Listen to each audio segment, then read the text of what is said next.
बुद्ध आणि त्यांचा धम्म, भारतरत्न डॉक्टर बाबासाहेब आंबेडकर.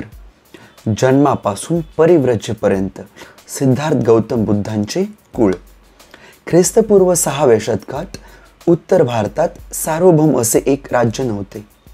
सबंध देश निरनिराळ्या अनेक लहान मोठ्या राज्यात विभागला गेला होता. त्यांपैकी काही राज्यांवर एका राजाची सत्ता होती तर काहींवर एका राजाची सत्ता नव्हती. राजाची सत्ता असलेली राज्य संख्येने एकूण 16 होती. त्यांची नावे अंग, मगध, काशी, कोशल, व्रजी, मल्ल, चेदी, वत्स, कुरु, पांचाळ, मत्स्य, सौरसेन, अश्मक, अवंती, गांधार आणि कंबोजी होत.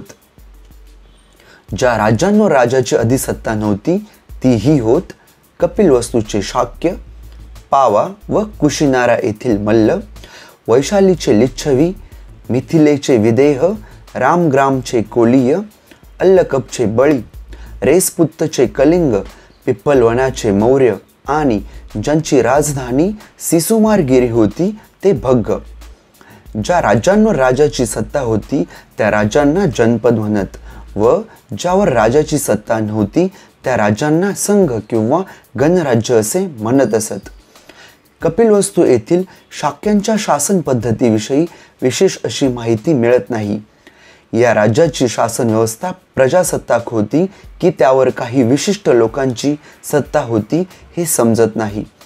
तथापि हे मात्र निश्चित की शाक्यांच्या गणतंत्र राज्यात अनेक राजवंश होते व ते आळीपाळीने राजसत्ता चालवित होते. अशा प्रकारे राजसत्ता चालविणाऱ्या राजघराण्याच्या प्रमुखाला राजा अशी संज्ञा होती. सिद्धार्थ गौतमाच्या जन्माच्या वेळी राजपद धारण करण्याची पाळी शुद्धोधनाची होती. शाक्यांचे राज्य भारतवर्षाच्या ईशान्य कोपऱ्यात वसले होते. ते एक स्वतंत्र राज्य होते. परंतु कालांतराने कोशल देशाच्या राजाने शाक्यांवर आपले अधिपत्य प्रस्थापित करण्यात यश मिळविले.